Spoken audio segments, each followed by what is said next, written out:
personne très curieuse de nature. Donc, ce qui fait que pour savoir comment je devais visiter mon lieu de réception, j'avais déjà des questions très poussées. Et on est un peu les fées clochettes qui doivent trouver des solutions à tout. Donc, nous aussi, on se pose dans notre tête qu'est-ce qu'on fait, mais pas ouvertement pour pouvoir se dire, bon, on va trouver la solution. Hello et bienvenue dans Carnet de Noces, le podcast dans lequel des wedding planners à succès nous racontent leur histoire. Je suis Benjamin Turc, fondateur de Planners, la plateforme dédiée aux organisateurs de mariages français. Aujourd'hui, j'ai le plaisir, après une longue période d'inactivité, de retrouver Bénédicte N. Giambila. On va parler de son histoire, comment elle est devenue wedding planner après une expérience dans l'esthétique, dans le maquillage également. Mais on va surtout parler de son agence Couleur du Monde et des visites techniques, enfin des lieux de réception pour les mariages, comment on visite, quels sont les points très importants à regarder quand on visite un lieu, que ce soit pour toi si tu es wedding planner et que tu cherches à te créer ta checklist lorsque tu visites un lieu, ou alors si jamais vous envisagez, que vous écoutez en tant que couple et que vous envisagez de vous marier dans les prochains mois, dans les prochaines semaines. Vous allez apprécier cet épisode puisque on va faire un tour d'horizon complet de tous les pièges à éviter, tous les points vraiment qui nécessitent une attention particulière, puisque ce sont les petites lignes au fond du contrat que généralement on ne lit pas lorsque dans l'excitation on réserve son lieu de réception pour son mariage. En plus, Bénédicte a gentiment accepté de nous mettre à disposition sa checklist. Alors je ne sais pas encore le format au moment où j'enregistre cette intro, mais ce sera sûrement un document Word qui sera disponible sur le blog Planners dans l'article qui accompagnera cet épisode. Voilà, sans transition, je te laisse écouter ma conversation avec Bénédicte. Salut Bénédicte, ravi de te recevoir aujourd'hui sur le podcast Carnet de Noces après une longue pause, une très longue pause. On reprend le podcast avec toi aujourd'hui. Alors, on est début septembre, je ne sais pas encore à quelle date l'épisode sera diffusé, mais probablement courant septembre 2023. Donc aujourd'hui avec toi, on va parler de visite technique, on va parler des lieux de réception, comment bien visiter un lieu. Ça va parler non seulement aux wedding planners, mais également à tous les couples qui nous écoutent. Mais avant de rentrer dans le vif du sujet, je vais te demander, Bénédicte, de te présenter. Alors bonjour Benjamin, donc moi c'est Bénédicte, j'ai 30 ans, je suis wedding planner et également esthéticienne et maquilleuse, donc j'ai deux cœurs de métier qui se combinent et se complètent parfaitement. J'ai 12 ans d'expérience dans le métier de maquilleuse et d'esthéticienne et 8 ans d'expérience dans le métier de wedding planner. Donc dans le métier de wedding planner, j'ai eu l'occasion d'être diplômée par l'ASSOCEM et également par les Wonder Planneuses et Van by P, qui sont deux wedding planners qui sont sur le terrain et qui m'ont permis d'apprendre ce que j'avais déjà acquis de ma propre expérience. Ok, c'était plus succinct que ce que tu m'as raconté tout à l'heure, Oui. parce que tu m'as fait une petite présentation avant qu'on enregistre, et je t'avais dit de faire un peu plus succinct, et alors là, pour le coup, tu as bien résumé. Non, mais raconte-nous un petit peu plus la genèse, en fait, qu'est-ce qui t'a fait t'intéresser à ce métier. Et puis, c'est intéressant de voir, c'est vrai, les passerelles qu'il y a entre ton premier métier, qui donc est maquilleuse esthéticienne, et comment ça a pu t'aider, et comment ça t'aide encore tous les jours dans ton métier de wedding planner, si tu pouvais nous en dire un petit peu plus là-dessus aussi. Alors oui, en fait, le métier de maquilleuse et d'esthéticienne, c'est d'embellir la femme, la beauté de la femme. C'est également en prendre soin et faire en sorte qu'elle puisse être la plus belle pour le jour J. Et effectivement, il m'est arrivé par mon carnet d'adresses que j'avais déjà à force de maquiller sur des plateaux télé, sur des magazines, dans des mariages, des événements, d'avoir un carnet d'adresses assez conséquent avec du coup des contacts comme des photographes, des décoratrices, des stylistes ou des prestataires comme des salles de réception, des DJ. Et quand les mariés, en fait, me faisaient part de leurs besoins, comme je suis vraiment assez sociable, je posais les questions du genre est-ce que vous avez pu trouver votre photographe ou votre coiffeuse ou est-ce que où vous en êtes en fait au niveau des préparatifs. Et c'était vraiment instinctif. Je posais ces questions-là pour vraiment m'intéresser à ma mariée et savoir où elle en était. Et je proposais en fait mes contacts sans pour autant savoir que c'était un métier. Et ça s'est fait naturellement déjà auprès de mes mariés, mais aussi au niveau de la famille, de mes proches qui me demandaient en fait de pouvoir organiser leur mariage, de gérer la coordination, de gérer le cortège, les chorégraphies et également rechercher les prestataires. Donc j'étais un peu au four et au moulin. Je pouvais maquiller mes 4 sœurs et puis toutes mes tantes et après passer à la chorégraphie et à la coordination. Donc je suis congolaise, donc vous savez qu'on aime bien les choses en grand. Et dans le matu vu, donc c'est ce qui faisait que voilà, j'étais assez polyvalente. Et le déclic s'est fait lorsque on m'a proposé de faire la direction artistique du magazine Miss Ébène avec Flora Coquerel, la Miss France 2014. Et là, j'ai eu l'occasion de lui créer 8 looks de robe de mariée, donc de la tête aux pieds, avec un style bohème, un style princesse, un style rock, enfin voilà, les différents styles que peuvent rencontrer les mariés. Et j'avais qu'une semaine pour le réaliser. Et là, le fait qu'on me fasse confiance pour ça et qu'en plus ça soit dans le domaine du mariage, ça m'a vraiment fait comprendre que j'avais l'occasion en fait de le faire et dans un temps imparti. Et l'année d'après, donc en 2018, j'ai organisé mon propre mariage de rêve. Et du coup, j'ai pu mettre en place par la suite, en 2019, mon agence Couleurs du Monde Events, de façon à mettre en avant ce que je souhaitais proposer comme prestation et du coup me former en 2020, entre 2019 et 2020, donc avec la SOCEM et avec Even by P et les Wonder Planeuses. Donc voilà. Ok, donc depuis 2019, c'est quoi en fait la répartition de ton activité entre tout ce qui concerne l'esthétique et le maquillage versus le mariage? Tu fais 100% de mariage ou ça reste encore Alors assez du bien coup, équilibré? j'ai commencé le maquillage et l'esthétique il y a 12 ans, donc c'était à peu près en 2011-2012. Et le wedding planner, j'ai commencé en 2014, sans qu'il y ait l'agence de créer. Mais en 2014, j'avais commencé déjà à organiser des mariages. Et ce que je faisais, en fait, quand c'est la famille et les proches, c'est vrai que je faisais les deux en même temps. Ne me demandez pas pourquoi et comment je faisais, mais en tout cas, je me retrouvais à maquiller et les 2 heures après, organiser la gestion. Donc, j'ai toujours été partout à la fois. Et du coup, j'avais cette dextérité de faire les deux en même temps. Mais par contre, pour un mariage au niveau de mes clientes, je suis plutôt dans l'optique de me concentrer sur l'organisation si c'est un grand mariage, pour que je puisse en fait déléguer et permettre à mon équipe du coup d'interagir sur les autres pôles au niveau de la journée. Et pareil dans le maquillage, ainsi sur un mariage, l'organisation est beaucoup trop lourde à gérer. Je ne vais pas me permettre de maquiller également le jour J. Je vais plutôt déléguer à une consoeur qui est maquilleuse et qui va permettre à ce que je puisse être plus flexible. Mais ça m'est déjà arrivé, notamment l'année dernière, pour un mariage où la mariée voulait vraiment que moi. Et du coup, la matinée, je l'ai maquillée et j'ai poursuivi la coordination et la gestion de A à Z de son mariage. Et j'ai pu le faire parce que j'avais une équipe sur place qui permettait de pallier aux différents postes.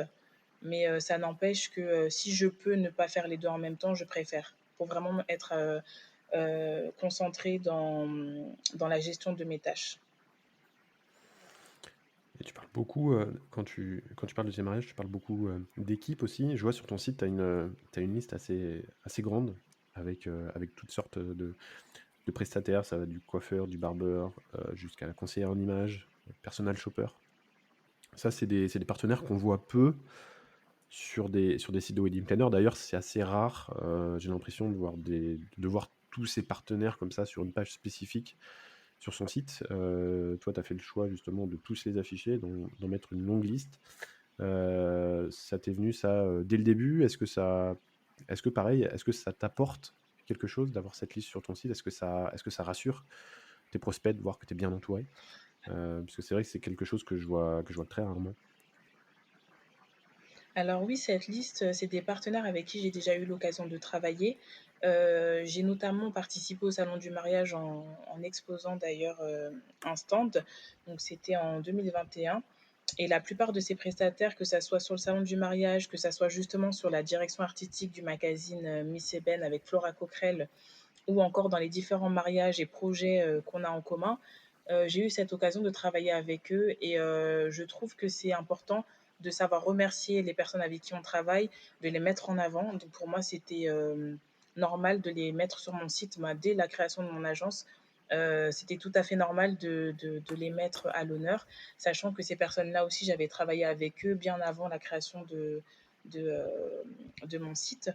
Et par rapport à pourquoi ils sont là, c'est parce que moi, j'ai mis en place un wedding concept à 360 degrés. Je l'ai appelé comme ça, car je suis les mariés, les témoins et les garçons d'honneur et demoiselles d'honneur, ainsi que les parents, sur du avant, pendant, après. Donc, j'ai une formule qui permet en fait d'avoir ce wedding concept à 360 degrés.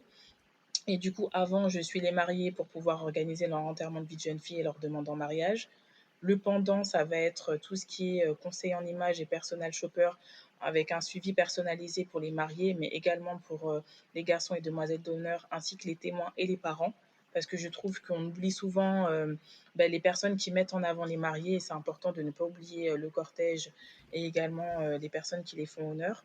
Et le après, ça concerne tout ce qui est du coup baby shower, lune de miel et tout ce qui est après mariage. Donc c'est vraiment une formule avant, pendant, après, avec un wedding concept à 360 degrés et qui comprend justement ces prestataires qui sont mis en avant sur mon site et d'autres avec lesquels je collabore pour de façon en fait à ce que les mariés ne manquent de rien et trouvent tout au même endroit.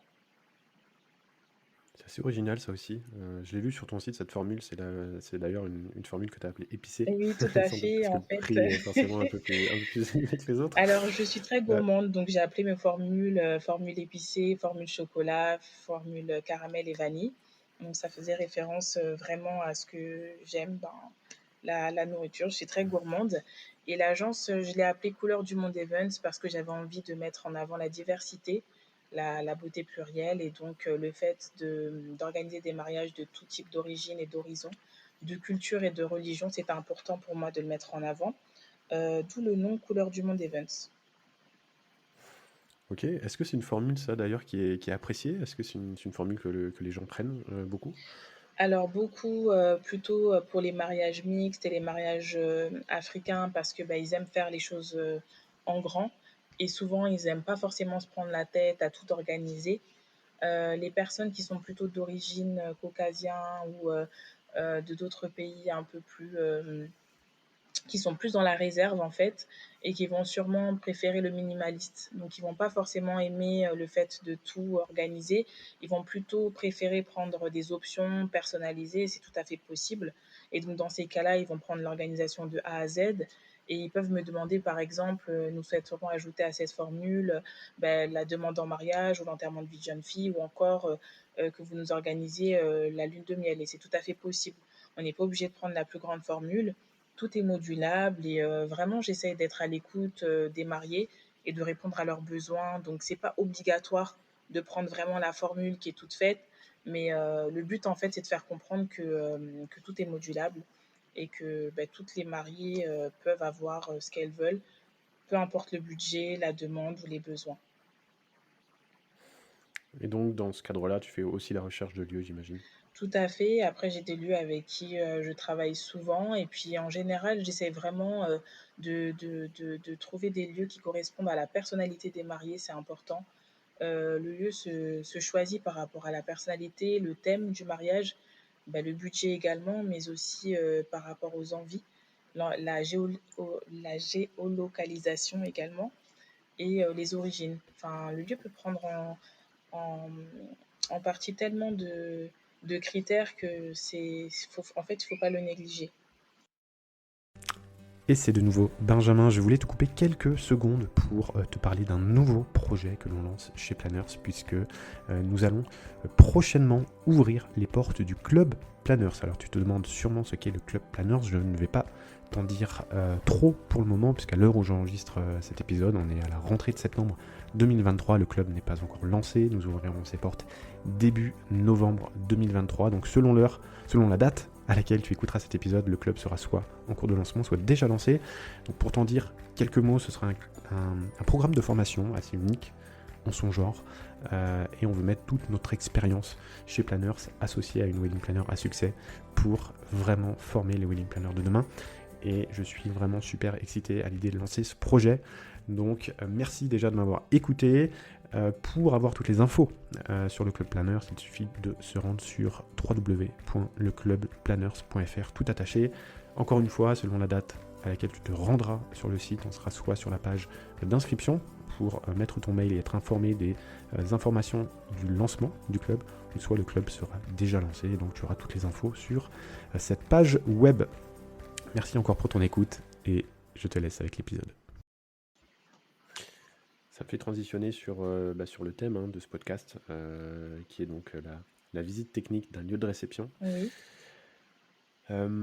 Alors, il y a beaucoup de choses qui me viennent en tête, moi, quand j'ai ce thème en tête.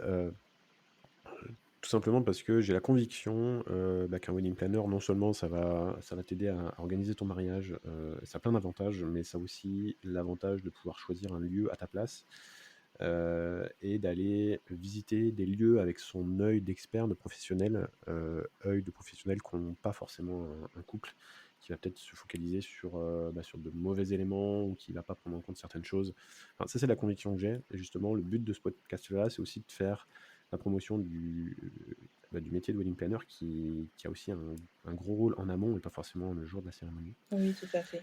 Et donc j'espère que tu vas pas me contredire puisque et tu m'as d'ailleurs demandé en intro si fallait être technique ou pas. Et bah, le but c'est d'être le plus technique possible, D'accord. d'entrer un maximum dans les détails pour que les wedding planners qui nous écoutent et qui n'ont pas ton expérience puissent justement monter en compétence sur la visite des lieux de réception, et pour les couples qui nous écoutent aussi, se rendre compte que visiter un lieu, ça reste compliqué, hein. C'est comme agent immobilier, on ne s'improvise pas agent immobilier du jour au lendemain, hein, même si tout le monde a l'impression de savoir quoi regarder quand il visite une maison. Tout à fait. Il y a quand même pas mal de points qui ont leur importance.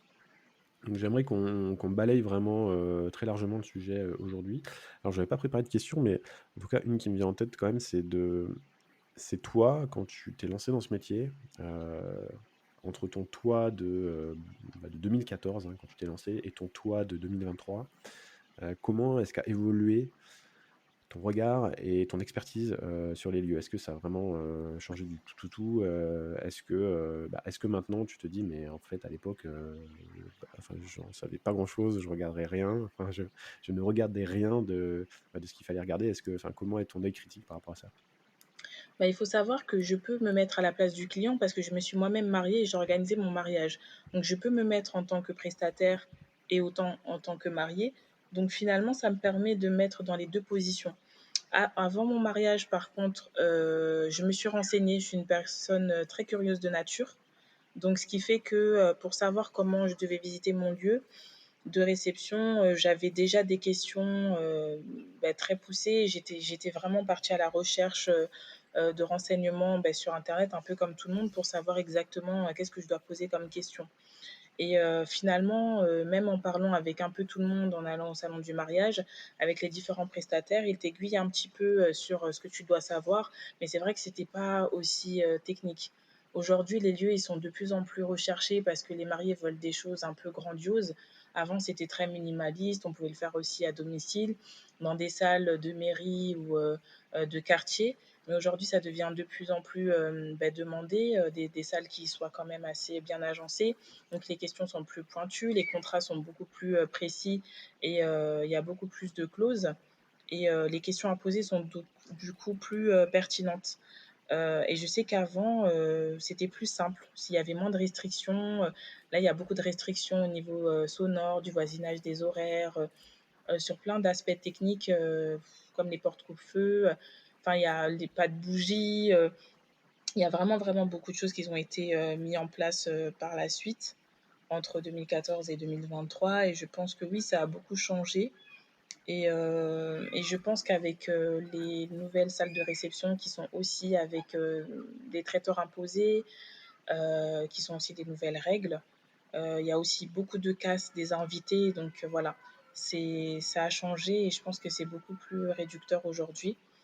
Et je comprends que les mariés ne sachent pas trop quoi poser comme question, quoi faire, parce qu'il y a toujours des complications en fait entre la veille, l'avant-veille, les préparatifs et le jour J. Euh, donc oui, oui, je dirais, même en tant que cliente, hein, que ça a beaucoup évolué. Ok, donc si on...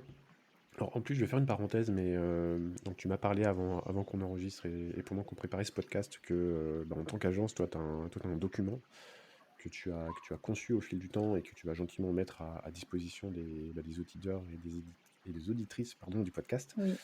Où justement, alors je ne sais pas comment ça se présente puisque tu ne me l'as pas encore envoyé, mais j'imagine que c'est une checklist, hein, c'est ça, des différents éléments peut-être classés par thématique, de tous les éléments que tu vas checker toi quand tu visites un lieu. Est-ce que c'est le cas?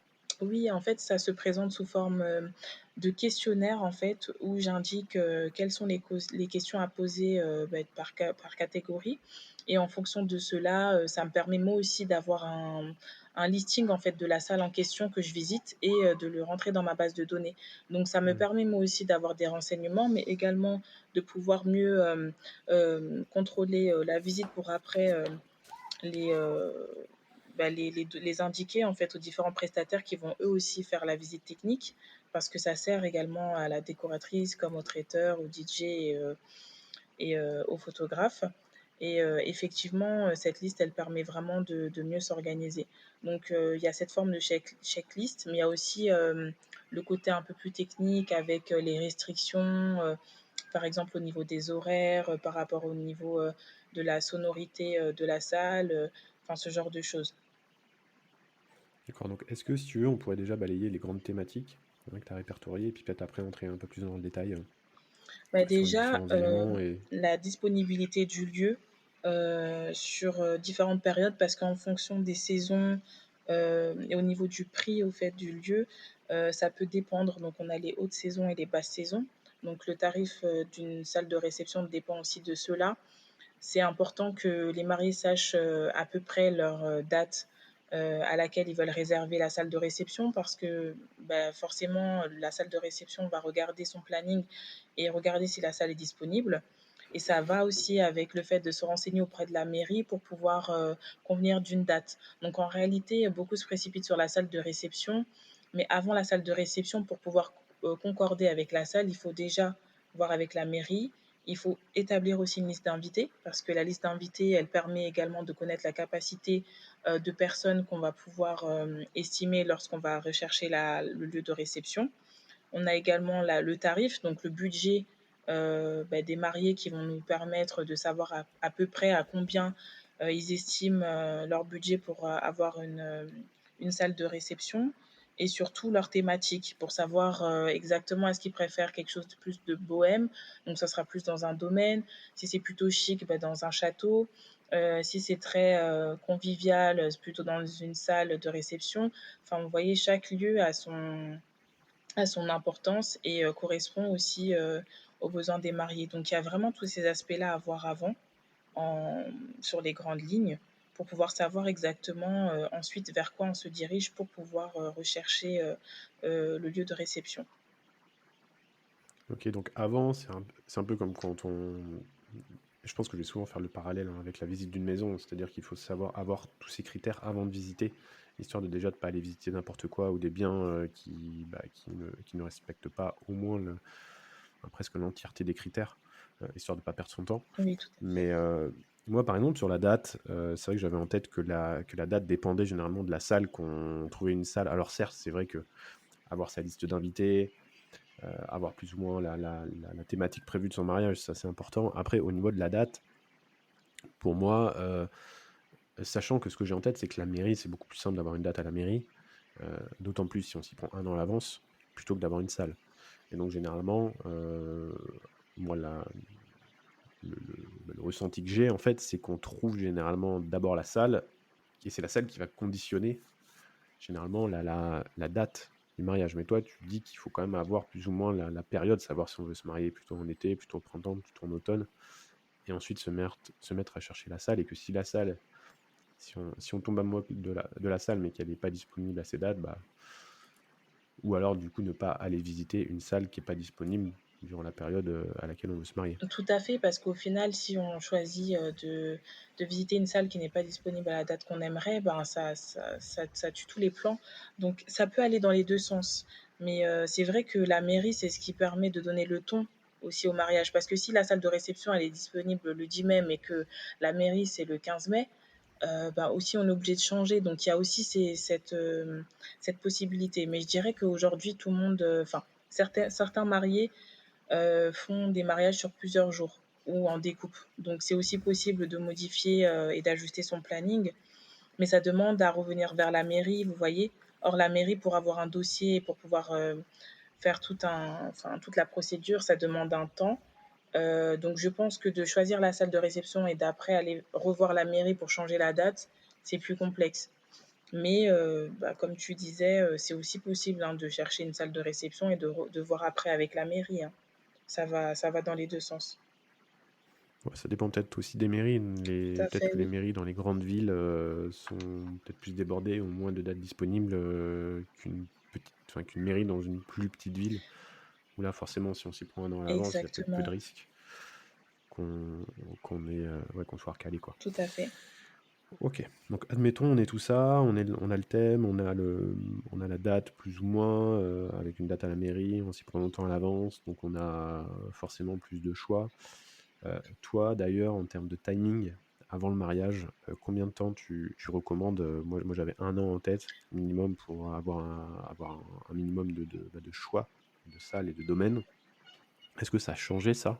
Est-ce qu'il faut s'y prendre encore plus à l'avance, selon toi, pour être certain de trouver quelque chose qui nous correspond, quasi à 100%? Alors je dirais qu'1 an, c'est tout à fait ça. Ça permet vraiment de s'organiser sur le lieu de réception parce qu'on peut prendre, de 1 à 3 mois, on peut rechercher un lieu de réception, surtout si on a des personnes qui savent ce qu'ils veulent, qui sont très pointues sur certaines choses et qui veulent, voilà. Après tu as des personnes qui sont beaucoup plus flexibles et qui ont un coup de cœur tout de suite, d'autres qui ne savent pas ce qu'ils veulent. Donc entre ce type de client, on a vraiment besoin d'avoir un temps et le temps passe vite. Donc et en fonction du planning aussi, des mariés, de moi-même, et aussi du lieu de réception. C'est important en fait de se coordonner avec tout ça et forcément oui 1 an à l'avance c'est très bien. Après si la personne a déjà trouvé, enfin les clients, si les clients ont déjà trouvé leur lieu de réception, dans ces cas-là 8 mois ça permet quand même de s'organiser.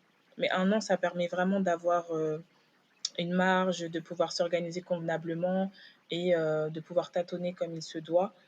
Parce qu'aujourd'hui, c'est difficile hein, de trouver une salle de réception qui correspond toujours à tous les critères des mariés. Mmh. Soit ça peut pêcher au niveau du budget, soit ça peut pêcher au niveau de la capacité de la salle, ou bien par exemple il y a le traiteur imposé, la géolocalisation qui fait que souvent c'est pas proche des transports, donc après on élimine vite les possibilités et ça réduit le champ en fait de propositions. D'accord, donc on va partir de là, peut-être qu'on va faire les grands critères qui sont très éliminatoires dès le début et ensuite rentrer dans le détail, hein, des petites choses, d'ailleurs que les couples ne regardent pas forcément, mais qui sont aussi importants. Hein, je sais pas ce que tu en penses, mais donc du coup, les grands critères, là, de base qui vont faire qu'un lieu va être retenu ou éliminé, tu dirais que c'est lesquels? Déjà, c'est-à-dire éliminer, pour pouvoir savoir, si le lieu il est disponible ou plus, parce que ça dépend des mariés. Je donne un exemple, tu as des salles de réception qui sont avec un traiteur imposé. Si les clients ne souhaitent pas, avoir un traiteur imposé parce que, bah, c'est un mariage mixte ou un mariage, qui demande à avoir une certaine, enfin de certains mets, il est possible que du coup ça permet d'éliminer certains lieux. Parce qu'aujourd'hui beaucoup de salles de D'accord, réception imposent des traiteurs, par exemple. d'accord. Et bah, pour moi, ça, c'est un des gros critères qu'il faut regarder en priorité quand tu D'accord. as enfin, quand tu une liste de salles, hein, c'est ce que je voulais dire par là. C'est-à-dire que quand tu as plus ou moins ta date et que tu as trouvé une liste de lieux déjà qui correspondent à la date, à ton thème, qu'est-ce que tu regardes ensuite qui va te permettre de tout de suite faire le Oui, tri tout à entre fait. ceux que tu vas aller, aller investiguer plus en détail de ceux que tu vas éliminer. Donc c'est vrai que le traiteur, et par expérience pour avoir aussi des couples autour de moi qui se marient en ce moment, il y a l'air d'avoir beaucoup et de plus en plus de salles qui ont des traiteurs imposés. Oui, Et j'imagine que c'est vrai quand tu as envie de gérer toi-même, parce que enfin, il y a plein de raisons qui font que tu aurais envie de choisir toi-même ton traiteur. C'est vrai que ça, c'est déjà assez. Et c'est d'ailleurs assez frustrant, quoi, hein. Parfois, enfin, j'imagine qu'il y a des lieux qui sont parfaits sur tous les autres critères, mais du fait d'avoir un traiteur imposé, ça limite. D'ailleurs, j'ai du mal à comprendre, même si j'ai quelques éléments, mais j'ai du mal à comprendre euh, l'intérêt pour un lieu de proposer une liste de traiteurs.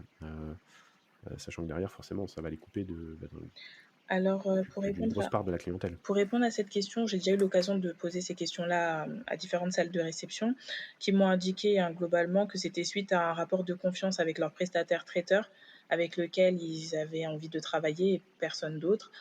Et suite à aussi au fait que, certains traiteurs n'avaient pas forcément respecté le lieu au niveau, de tout ce qui était propreté ou, concernant en fait, l'utilisation, des appareils. Des fois, c'est l'installation, des fois ça peut être la casse, le non-respect des lieux. C'est plus, tenu à ce genre de choses et tu en as vraiment qui sont, imposés parce qu'ils veulent juste prendre, une certaine catégorie de personnes.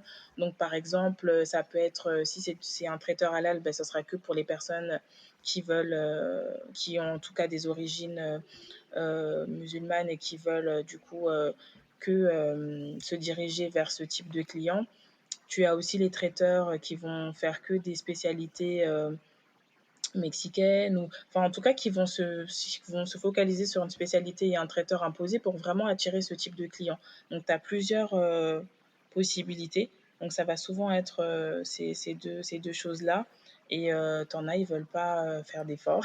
Ils se disent que voilà, nous c'est imposé parce qu'on veut pas se prendre la tête, on a nos prestataires et ça va beaucoup plus loin. Ça peut être aussi jusqu'à la décoratrice, ça peut être jusqu'à la personne qui fait le wedding cake et également le service d'hôte et d'hôtesse et notamment avec le droit de bouchon. Donc, tu en as vraiment qui s'imposent et qui te disent que si jamais tu ne les prends pas, ils te prennent une commission ou un chèque de caution qui va en fait être débité parce que tu ramènes un prestataire externe.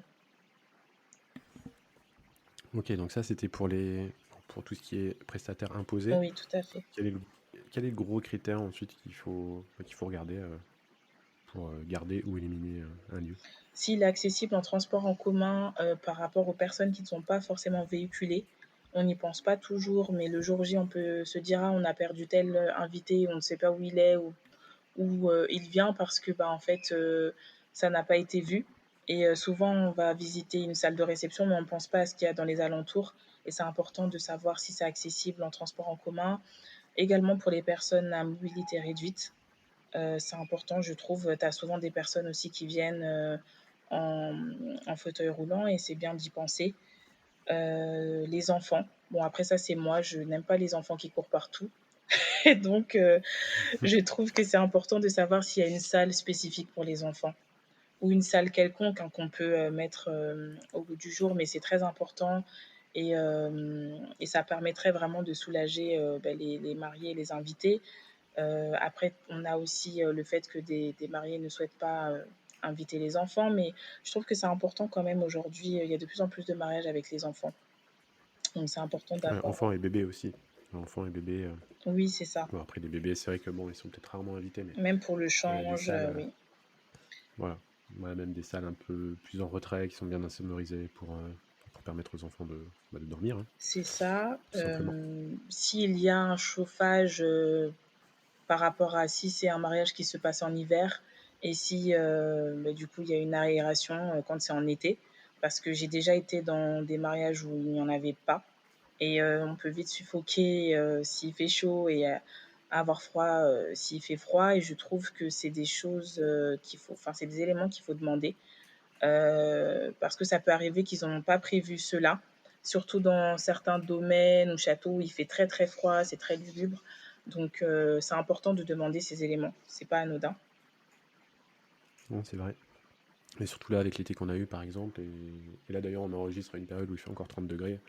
C'est vrai que même si, bon, quand il fait beau, on se dit qu'on va passer le mariage dehors, mais parfois on peut faire peut-être l'apéro, le vin d'honneur dehors, et puis l'installation, on se fait à l'intérieur pour le repas. Tout à fait. Et c'est vrai que ça, c'est des choses qui peuvent vite gâcher la forêt.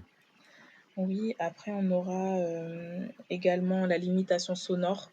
Ça va servir au niveau du DJ et savoir également si on a une possibilité bah, de mettre de la musique à une certaine hauteur. Donc ça, c'est important de le demander. On a également les Je horaires. fais une parenthèse là-dessus sur Oui, la musique, là, mais j'ai ma belle-sœur qui va se marier, qui m'a raconté que dans une des salles, on lui avait dit qu'il y avait un appareil qui permettait de automatiquement baisser le son si jamais un certain volume sonore était dépassé. Oui, tout à fait. Et donc ça, je sais pas si ça existe vraiment et si tu as vu des salles où il y avait ce genre de dispositif. J'en ai Mais c'est vrai vu. que ça m'a surpris parce que je me suis dit, bon, tu es en pleine soirée, et puis d'un coup, tu as le tu le son qui baisse, tu comprends pas pourquoi. Et d'ailleurs, ça, bah, juste ce point-là, ça l'avait refroidi sur la salle. Enfin, ça faisait partie des critères qui ont fait que, elle allait peut-être pas la sélectionner. Ben tout à fait, c'est exactement ça. Après, j'ai eu ce genre de cas-là aussi. Bah, après, en posant les questions, du coup, j'ai su que c'était une des restrictions. Mais dans le cas d'une salle qui était du côté du coup d'une province dans le 37, donc qui n'est pas sur Paris, il y avait une salle en fait qui avait un limitateur sonore et dans ces cas-là, quand c'était le cas et que la musique était beaucoup plus élevée, ça retentissait une alarme. Donc ça, c'est vraiment une horreur parce que ben, une fois que c'est fait, ça coupe l'ambiance en fait. Donc c'est des choses à demander réellement parce que ça tue vraiment l'ambiance du mariage et je trouve que c'est des choses à demander. Après, si les mariés, c'est pas des personnes qui font la fête et qui sont vraiment très dans la réserve, enfin, chose qui est rare, Oui, c'est assez rare quand même. ouais, donc vaudrait mieux demander s'il y a un limitateur de son. Oui, parce que ça, c'est pas et en plus, je me dis, c'est peut-être pas le genre de choses que le propriétaire va mettre en avant Non, du quand il va tout, c'est faire visiter indiqué la nulle salle. Il part, va hein. peut-être dire: «Bah, nous, enfin, il faut pas que le son soit trop fort». Peut-être qu'il y aura ce genre de choses qui seront mentionnées, mais de là à dire: «Bah, on a un appareil qui fait retentir une alarme si jamais le son, va au-dessus d'un certain point», c'est sûr que c'est peut-être pas le genre de choses qui sont trop mises en avant, quoi. C'est ça, c'est exactement ça. Après, il faut voir au niveau de la décoration parce qu'il y a souvent des restrictions. Est-ce que vous pouvez, bah, du coup, attacher ou accrocher, des voilages, ou quoi que ce soit sur les murs? Parce que souvent, ils t'interdisent. Donc il est arrivé que les mariés n'aient pas posé les bonnes questions, ou que je sois arrivée en cours de route parce que je faisais que de la coordination du jour J et pas de l'organisation totale. Du coup, ce qui fait que j'ai appris bah, sur le tas que le lieu de réception ne pouvait pas se décorer avec le voilage sur le mur. Donc, on avait pris des sortes de trépieds pour pouvoir en fait accrocher les rideaux devant les murs de façon à ce que ça crée encore un autre espace dans l'espace. Je ne sais pas si vous voyez. Mmh. Il y avait ce critère-là et il y avait également les restrictions au niveau des bougies. C'est de plus en plus le cas en ce moment. Beaucoup ne souhaitent pas qu'il y ait de bougies dans la salle de réception. Du coup, il faut mettre des bougies artificielles bah, en plastique ou pas du tout, sachant que ça crée OK. un univers assez féerique. Et je trouve ça dommage, mais il y en a beaucoup qui ne souhaitent plus que vous décorez avec des bougies. Et dans ces cas-là, il faut vraiment le demander parce que si ça fait partie du thème de votre décoration, ça peut vraiment bah, faire que vous devez tout revoir en fait. Ouais, ça, c'est vrai que ce serait bête d'avoir un mariage à la bougie, et d'aller dans une salle où c'est interdit, mais Oui, c'est ça. pareil, est-ce que tu as eu le cas où les mariés découvraient que c'était interdit parce qu'ils l'avaient pas demandé ou parce que c'était juste pas mentionné quand ils avaient visité ou même pas dans le contrat? En général, ce n'est pas mentionné. Moi, ça fait partie des questions que je pose automatiquement. Donc forcément, s'ils me prennent en tant qu'organisatrice de mariage, ils vont le savoir. S'ils me prennent juste pour le jour J et qu'ils ont fait bah, leur visite seule et ils ont choisi tous leurs prestataires en amont, je pourrais que rattraper ce qu'il y a sur le tas. Et c'est là où souvent, bah, il y a des choses à revoir et que je me retrouve quand je repose bien les questions à ce que je me dise, bah, il y a ça qui n'a pas été vu, puisque les mariés n'ont pas fait le nécessaire et n'ont pas posé les bonnes questions. Et en cours de route, on peut essayer de rattraper, mais souvent, c'est pas possible. Et on est obligé de changer et de faire dans le délai imparti. Mais c'est des choses qui ne sont pas indiquées et qui sont de plus en plus restrictives. D'ailleurs, depuis le Covid, hein, je trouve qu'il y a de plus en plus de salles hein, qui l'interdisent. Et je pense parce qu'il y a eu beaucoup de causes d'incendie, de personnes bourrées qui se retrouvaient à bah, tout à tomber sur les tables. Enfin voilà, il y a eu beaucoup d'accidents et c'était dû à ça. OK. D'autres choses là dans les Alors oui, les grandes horaires. thématiques, questions à poser? OK. Les Les horaires, horaires. pourquoi les horaires? Parce que souvent, on peut se dire qu'une salle, elle peut terminer le plus tard possible pour les fêtards, ceux qui aiment bien que ça finisse jusqu'à 8 heures du matin, c'est très rare. En général, les horaires, elles sont souvent entre 4 heures à 5 heures du matin pour que les clients puissent rentrer chez eux convenablement, pour ceux qui sont surtout en transport en commun. Mais on a de plus en plus de salles qui terminent à 2 heures, voire 3 heures du matin des fois.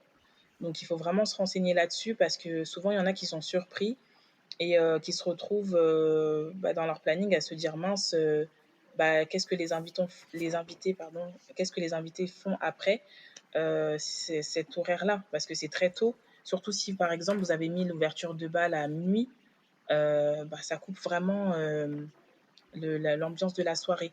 Et pareil, les horaires au niveau de la veille, car beaucoup ne savent pas que l'organisation et la décoration ne se fait pas le jour J. Elle se fait souvent la veille, surtout pour une décoratrice. Et souvent, en fait, c'est oublié et ce n'est pas pris en compte au niveau de l'organisation. Et tu as des salles qui font payer la veille. Donc, c'est-à-dire que le jour J, ils vont vous dire que la salle, elle est réservée de 8 heures à 7 heures le lendemain, par exemple. Mais si vous souhaitez venir la veille, c'est sous condition et des fois, il faut rajouter un supplément parce que ça demande à ce que la salle réserve sur un créneau imparti qui n'était pas prévu.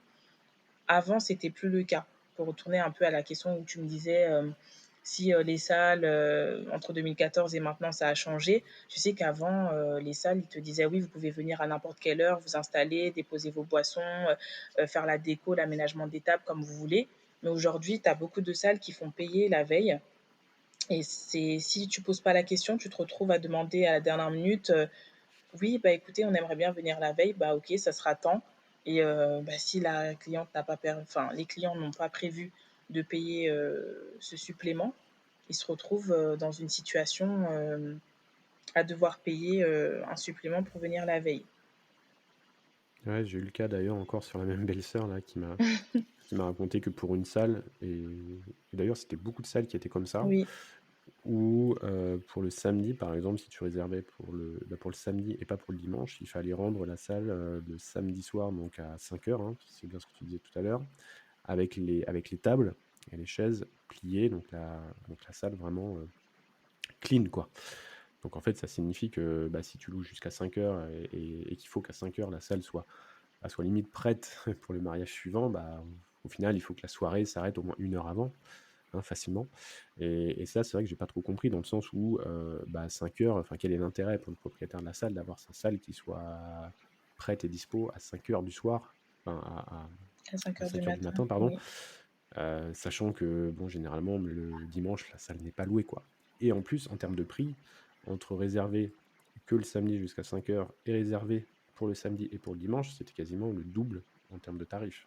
Alors que je me dis que le dimanche, pour la salle en question, c'est quasiment que du bonus et qu'il n'y a pas de raison de faire payer quasiment 2 fois le prix juste pour réserver le dimanche entre 5 heures et la fin du brunch qui est souvent à 13 14 heures, quoi. Tout à fait. Donc ça, je sais pas si c'est pareil, si c'est généralisé, mais moi j'ai clairement l'impression que dans le cadre d'un mariage, enfin, tu as un peu l'impression que les propriétaires, entre guillemets, ils veulent s'en mettre plein les poches et qui mettent comme ça des clauses au niveau des horaires qui sont pas pertinentes, enfin, qui sont bizarres, Ah quoi. oui, tout à fait, hein. Je suis tout à fait d'accord et c'est pas normal parce que, c'est des êtres humains comme nous et je pense, moi qui suis passée par là, je trouve que c'est inadmissible, en fait, de faire payer le client, beaucoup plus cher parce qu'il réserve la veille et le surlendemain parce qu'il se peut qu'il en ait besoin la veille, comme tu disais, le jour J et le lendemain pour le brunch et donc ça remet en question l'organisation du mariage parce qu'ils vont se priver, sûrement des choses qu'ils auraient aimé faire mais que finalement ils se retrouvent dans une position où ils peuvent pas changer à la dernière minute et c'est triste, quoi. C'est frustrant aussi. Et je pense que les gérants de salles devraient se repositionner sur cette question. Je trouve que c'est vraiment se mettre l'argent dans les poches et ne pas comprendre que les mariés ont des besoins. Je pense qu'il faut aller dans les deux sens et ça permet aussi que le client revienne et vous recommande. Le but, c'est pas de se mettre plein les poches et de ne pas revenir. Bah, après, j'imagine que pour un mariage, et c'est probablement ce qu'il doit se dire, c'est qu'un mariage, généralement, tu te maries qu'une seule fois. Même si c'est vrai qu'en tant que marié, tu peux recommander une salle à des proches ou à la famille qui va se marier après toi. Mais bon, c'est vrai que c'est des stratégies qui sont assez court-termistes. Est-ce que ça se négocie quand même? Parce que forcément, quand on est comme ça sur des prix qui ont ni queue ni tête, peut-être qu'à un moment donné, ça peut se négocier et on peut revenir à des tarifs qui sont un peu plus raisonnables. Est-ce que toi, c'est des choses que tu as déjà faites en tant que wedding planner, en charge d'aller chercher un logement, enfin, chercher un lieu? Est-ce que tu as déjà négocié? Est-ce que ça se négocie facilement de Ça, trouver une salle? ça se négocie pas toujours facilement, surtout si c'est indiqué dans le contrat et ils sont vraiment assez stricts et à cheval là-dessus. Après, tu peux leur faire comprendre que pour le bien de l'organisation, on a vraiment besoin de ces horaires-là et qu'on n'empiétera pas sur le reste de l'organisation. Si par exemple ils avaient d'autres besoins eux aussi de leur côté, tu peux le négocier d'une autre façon en disant que tu leur apporteras d'autres clients ou un retour sur leur lieu, en fait, de façon à les mettre en avant. Enfin, il y a plein de choses à mettre en place pour pouvoir essayer d'en discuter, mais tu en as vraiment qui sont stricts, pardon. T'en as vraiment qui sont stricts et qui veulent rien savoir et qui te disent, bah écoutez, il fallait lire le contrat. Ou certains mariés aussi ne font pas enfin, ils ne lisent pas du tout le contrat. Ils vont juste signer, se dire que oui, on en a parlé, on en a discuté, mais c'est aussi des choses à vérifier. Le contrat, le lire entre les lignes et quitte à poser les questions. Aucune question n'est bête, il faut toujours essayer d'essayer de comprendre ce qui a été écrit et poser les questions sur le moment. Après, je sais que tous les mariés n'ont pas la même compréhension et c'est à ça que sert une wedding planner, en fait, à voir toutes ces choses-là. Parce que les mariés n'ont pas en fait cette réflexion sur le moment, ils sont enthousiastes, ils ont visité la salle de réception, ils vont pas être sur les questions techniques. Et c'est ce qui fait que ça pêche derrière. Et une fois qu'ils ont lu le contrat et qu'on revoit tout entre les lignes, ils me disent ah mince, on n'a pas vu ça, qu'est-ce qu'on fait? Et on est un peu les fées clochettes hein, qui doivent trouver des solutions à tout. Donc nous aussi, on se pose dans notre tête qu'est-ce qu'on fait, mais pas ouvertement pour pouvoir se dire, bon, on va trouver la solution de façon à rendre heureux nos mariés. Mais des fois, voilà, si le gérant n'est pas flexible, malheureusement, on se retrouve après, oui, dans des petites galères comme celle-ci et bah, on fait avec, hein. Mais est-ce que toi, en tant que wedding planner, tu n'aurais pas un pouvoir de décision, un pouvoir de négociation un peu plus important? Puisque justement, toi, pour le coup, tu vas pas organiser qu'un seul mariage, tu as d'autres clients qui vont venir derrière et justement, un lieu ou un propriétaire de lieu peut se dire, bah, OK, bon, elle m'en demande un peu trop, mais comme je sais que potentiellement elle peut m'amener d'autres, mariés, plus tard, je vais accepter et je vais baisser le tarif. Est-ce que tu penses que ça peut être le cas, que toi, en tant que wedding planner, tu as un pouvoir de négo peut-être un peu plus important qu'un couple lambda? Oui, parce que comme on disait tout à l'heure, les couples, on est toujours là pour pouvoir leur tirer de l'argent, leur soutirer de l'argent, alors qu'une wedding planner, comme elle a ce regard professionnel et qui savent très bien quel est son travail et qu'elle va poser les bonnes questions et être là en fait pour pouvoir tout coordonner et tout observer, ils n'ont pas en fait cette façon de se dire qu'on peut la berner, on peut essayer de... Et au final, ils vont avoir plus de respect. Il y aura plus de facilité également de négocier parce qu'on pourra leur apporter d'autres clients, un avis sur le fait d'avoir des recommandations ultérieures et surtout d'avoir un suivi et de ne pas avoir des clients qui ne sont pas organisés, qui ne savent pas trop comment gérer la situation, ou des fois tu as des clients qui payent en retard. Enfin, il y a tout ça que nous, les wedding planners, on met en place et on a ce regard aussi sur les clients où, mais comme si en fait on était derrière eux pour pouvoir en fait les guider. Donc forcément, le gérant de la salle de réception aura beaucoup plus de facilité et de confiance à faire plus confiance à une wedding planner. Après, tu en as d'autres qui vont être un peu sur la réserve parce qu'ils vont se dire, bon, bah, j'ai une obligation de résultat et, ou bien une obligation de lui donner une contrepartie. Et donc, comme par exemple une réduction ou un avantage à faire au client. Et tu as des salles de réception qui n'aiment pas. Et donc, elles se disent, ben non, j'ai pas envie de travailler avec des wedding planners parce que je peux me faire moi-même mon propre business ou bien me trouver mes propres clients. Après, bon, ça peut être par orgueil ou bien c'est parce que voilà, ils veulent pas plus de visibilité ou encore parce qu'ils préfèrent vraiment gérer leur structure seuls. Donc, tu as un peu de tous les cas. Mais en général, c'est pas bien méchant ce qu'on demande et c'est souvent apprécié par les salles de réception. Et d'ailleurs, ça leur facilite leur travail.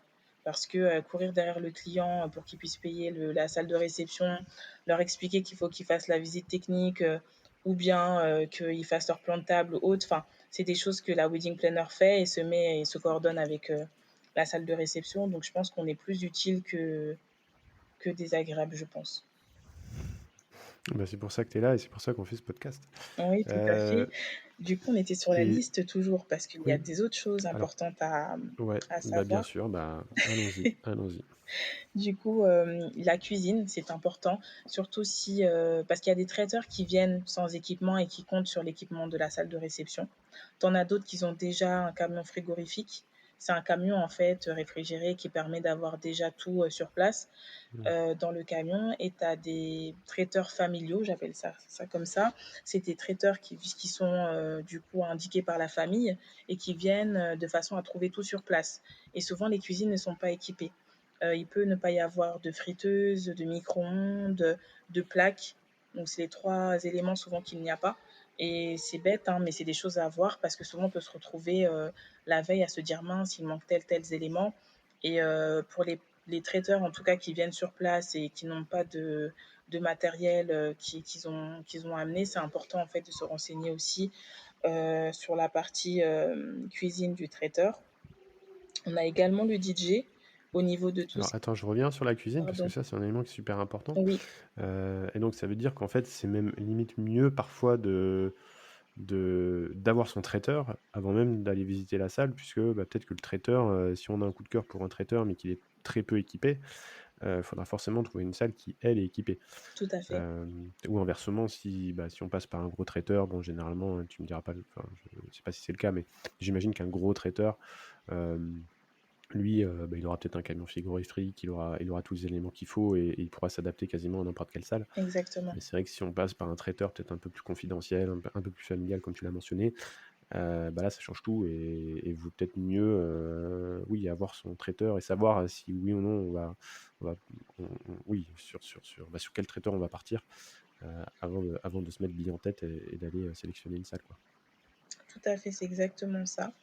On a également le DJ au niveau des branchements du DJ. Il y a des salles qui imposent où doit s'installer le DJ. Et c'est pas forcément le cas de toutes les salles, mais certaines salles l'imposent parce qu'ils ont un emplacement précis où doit se diriger le DJ. Et tu en as d'autres qui t'imposent pas, mais il faut vérifier que l'équipement soit sur place, c'est pareil. Parce que souvent, le DJ pense qu'il y a ce qu'il faut. Et il suffit que le kilowatt, en tout cas, on va dire la puissance sonore que peut générer le câble électrique soit faible, que ça puisse péter en fait. Je sais pas si je me fais comprendre, mais Alors c'est c'est pas la important puissance aussi de sonore, se mais c'est renseigner plus sur la ça. puissance, oui, c'est vrai qu'il y a des oui, c'est vrai que si c'est un gros DJ et qu'il a du matos assez conséquent, ça Exactement. se peut qu'il y ait pas assez de puissance au niveau du compteur pour, pour pouvoir, enfin, sans que ça fasse, sauter le fusible, Ah quoi. oui, Enfin, mais moi, je c'est suis pas déjà arrivé, électricien, hein. mais Donc c'est ça. Ouais, c'est ça. Ouais. c'est des choses vraiment, c'est des choses toutes bêtes, hein, mais vraiment, c'est des choses à savoir et ça permet Bah, aussi au bah, DJ de ouais. surtout que c'est peut-être pas le genre de choses dont on se rend compte avant que le DJ arrive avec son matos, Non, teste et se dise: «Ah bah, mince, au final, ça ne fonctionne pas». Parce que là, après, la marge de manœuvre en termes de timing, elle est assez short, quoi. tout à fait. On a également, tout ce qui concerne, les places de parking. Il est arrivé que des clients mariés ont une capacité de personnes plus importante que prévu, mais que sur le lieu de réception, ils n'aient pas pensé à regarder les places de parking et que les invités soient obligés d'aller dans une ville à côté carrément. Donc ça, c'est très important de regarder les places de parking parce que si vous n'en avez pas assez, ça devient compliqué pour se garer et pour s'organiser le jour J. Donc c'est des choses à savoir. Ensuite, en termes du coup de critères, il y a également la capacité de la salle, mais en personne assise ou debout. Parce que souvent, on ne regarde pas ces éléments. Tu vas avoir une salle qui va te dire qu'elle accueille 300 personnes, mais si tu regardes dans les petits critères en bas, tu verras que 300 personnes, ça comprend 250 personnes assises, mais 300 personnes debout.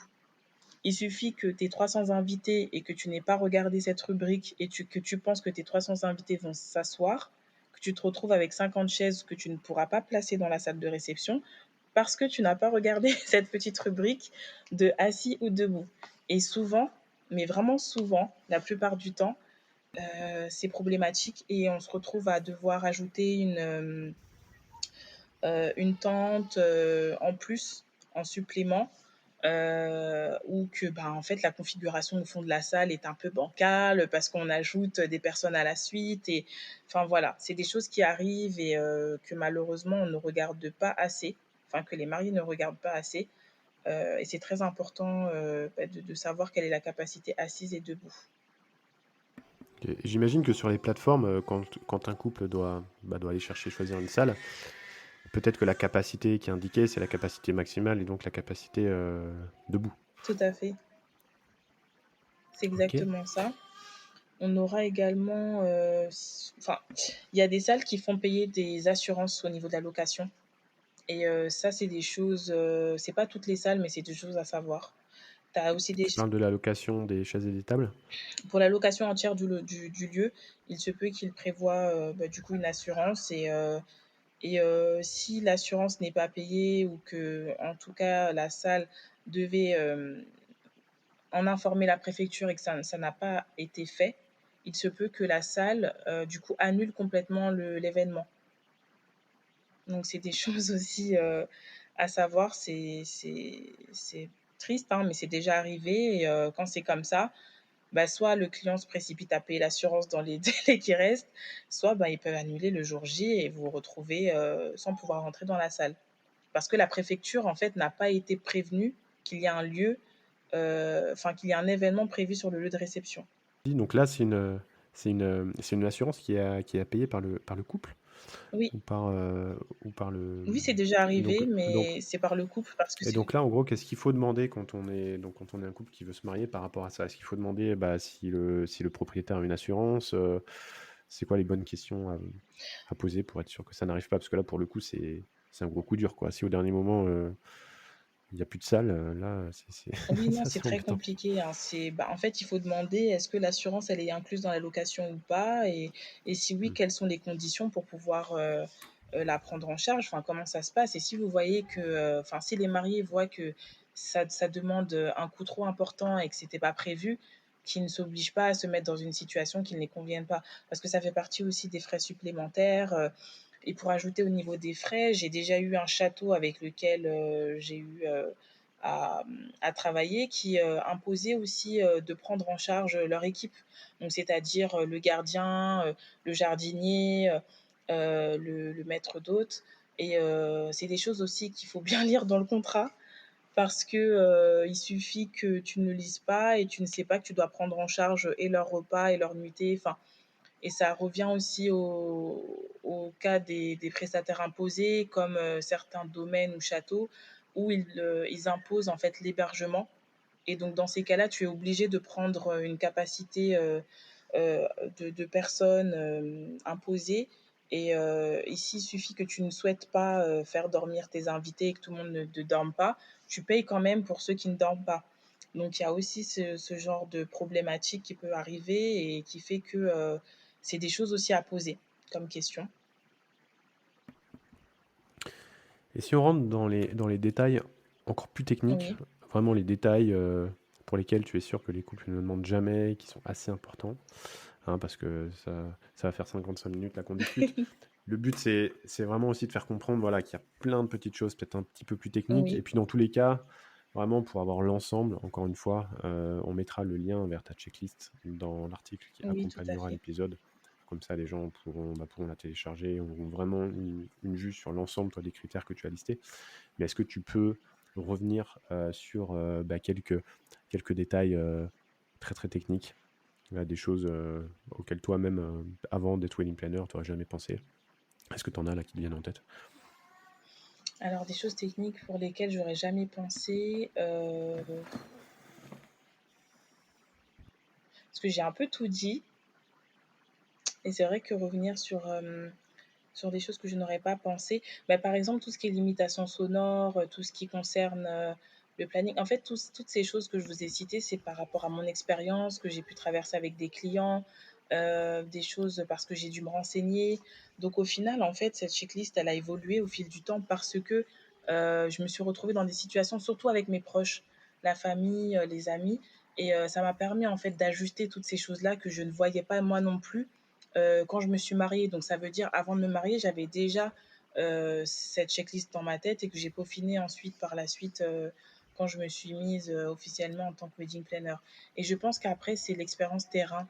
C'est la curiosité et le fait de se dire, bah voilà, j'ai vécu telle expérience, il ne faudrait pas que je la répète avec d'autres clients. Donc, il faut absolument que je sois à cheval sur toutes ces choses-là. Et c'est ça qui a permis à ce que j'ai une checklist, bien qu'on nous en donne une aussi quand on fait une formation de wedding planner. Mais l'expérience de terrain prime beaucoup. Parce qu'il y a des choses qu'on apprend théoriquement, mais sur le terrain, c'est des choses qui arrivent aléatoirement, qu'on n'a pas prévues en fait. Donc, en fonction des Ah situations bah, que tu l'as l'on dit, c'est a, ça. C'est des événements qui arrivent, c'est des réglementations qui bougent tout aussi. à fait.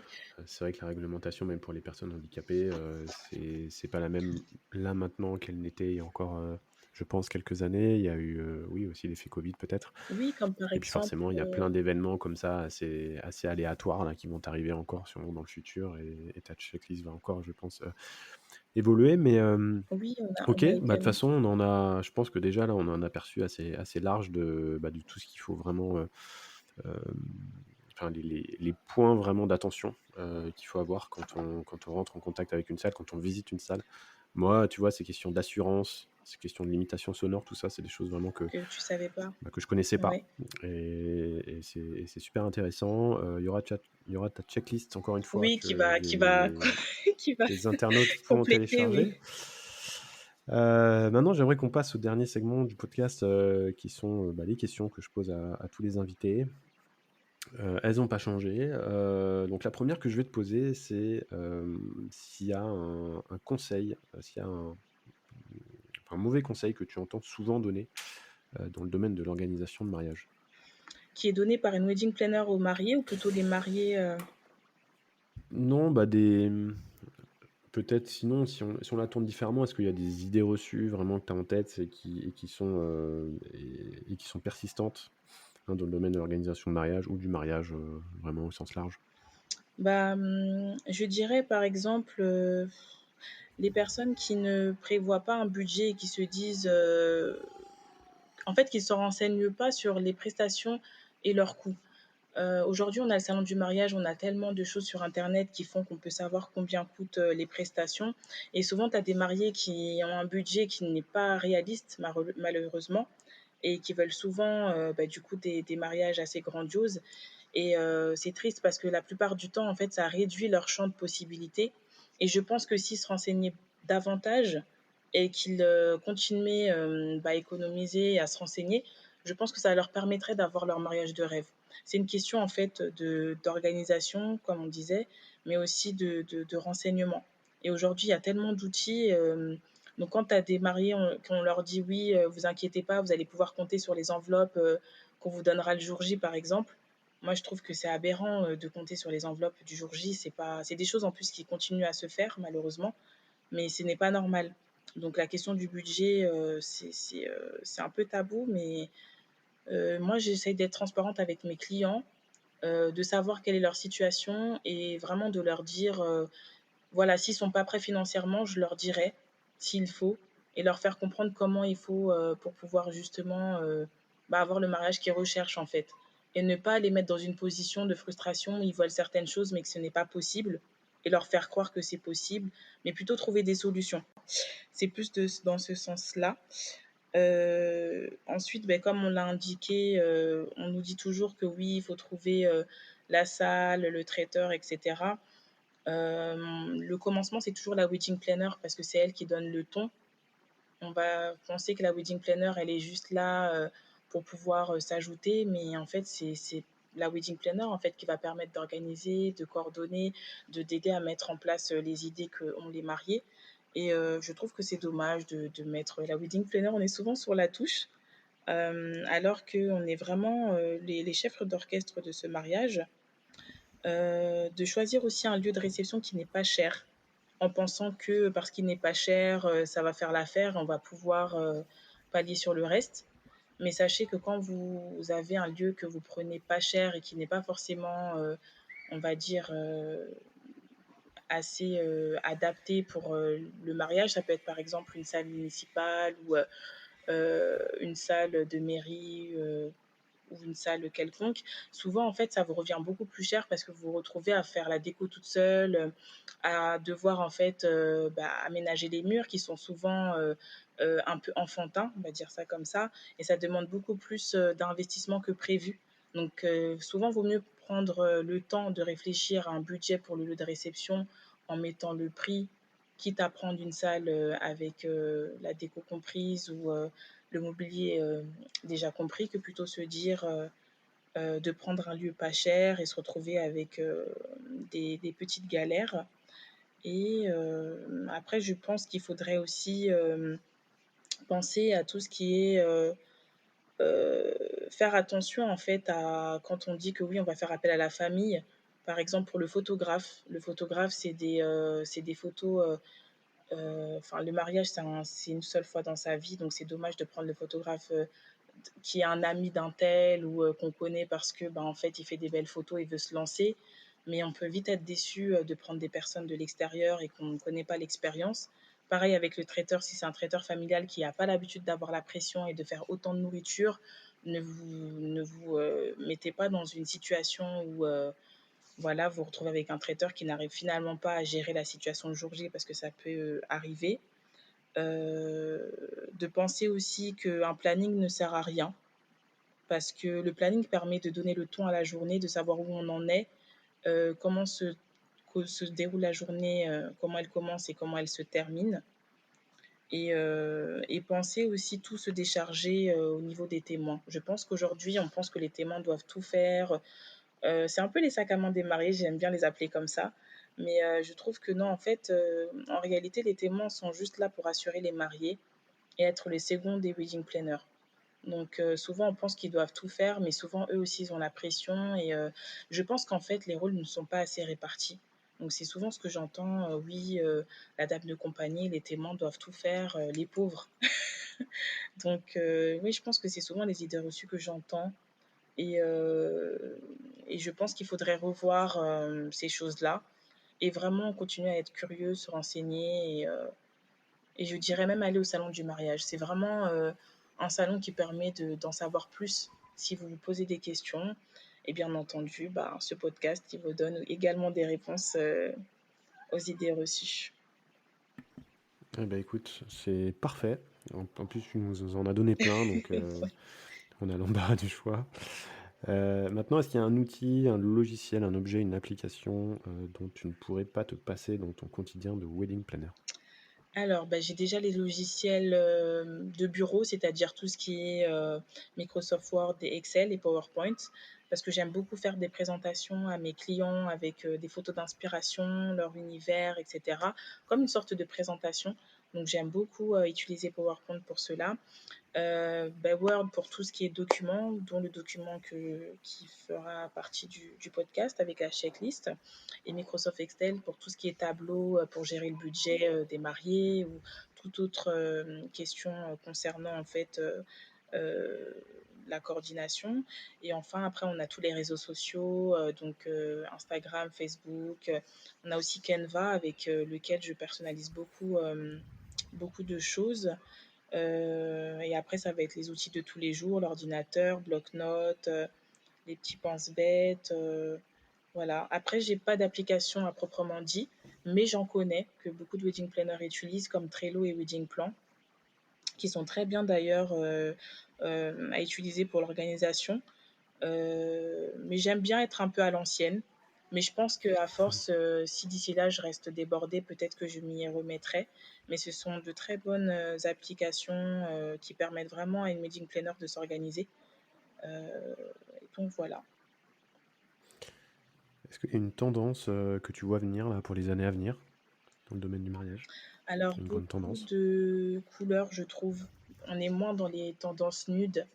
On est beaucoup dans les coloris qui sont des mélanges assez flashy ou automnales.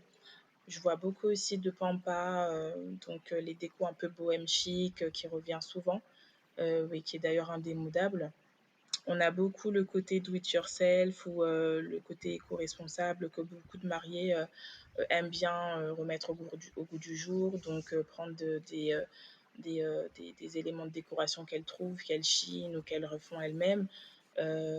Et beaucoup aiment bien faire ce genre de choses. Bon, des fois, c'est pour amoindrir le coût, mais des fois, c'est aussi pour mettre sa petite touche personnelle quand la mariée aime bien faire les choses d'elle-même. Et sinon, je dirais beaucoup les mariages un peu à l'américaine avec du coup les cérémonies laïques, avec les cérémonies qui se font en extérieur. Et je pense que oui, c'est plus ces tendances-là qui ont l'air d'être dans l'air du temps. Ok. Et enfin, un mot pour la fin, qu'est-ce qu'on peut te souhaiter pour la suite?